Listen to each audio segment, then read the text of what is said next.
In today's video, I'm going to teach you how to effectively design your header layout using frames and auto layout. Let's dive right into it. Designing a header that not only looks great, but also functions well across different devices is essential for creating a seamless user experience.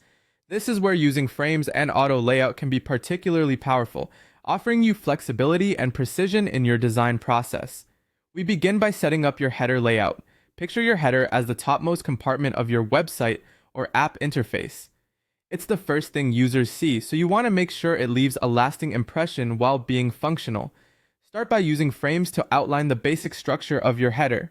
This will give you a solid foundation to manipulate and arrange the content that goes within it. Think of frames as the bounding box that keeps all your elements organized and scalable. Next, we'll use auto layout within these frames. Auto layout is an incredible tool that streamlines the way you space and position elements. It's like having a flexible backbone that intelligently adapts to changes, whether it's resizing or realigning. Place your navigation menu items like Home, About, Contact, along with your logo inside the frame. With auto layout, you can easily define spacing and padding, ensuring everything has a neat and orderly appearance. Once your initial setup is complete, it's crucial to fix your menu items and logos in position using constraints.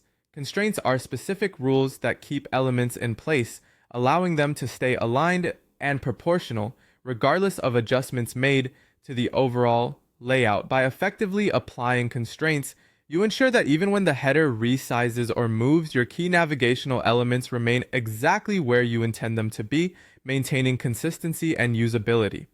Now it's time to address the aspect of varying screen sizes. Create different variants of your header for different screen dimensions, such as mobile, tablet, and desktop.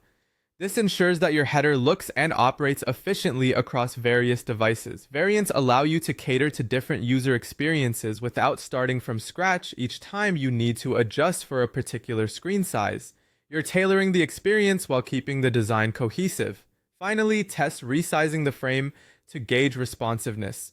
This is an essential step because it helps you assess how well the header adapts when faced with different dimensions. By dragging and resizing, you're simulating real-world scenarios where users interact with your header on devices of various sizes. This will pinpoint any areas that need fine-tuning, ensuring everything scales and aligns just as you've designed it. And there you have it. Designing a header layout using frames and auto layout not only enhances the aesthetic appeal, but also boosts functionality across devices. By applying these principles, you'll create a header that is not only visually appealing, but also responsive and user-friendly. Thanks for watching, and happy designing!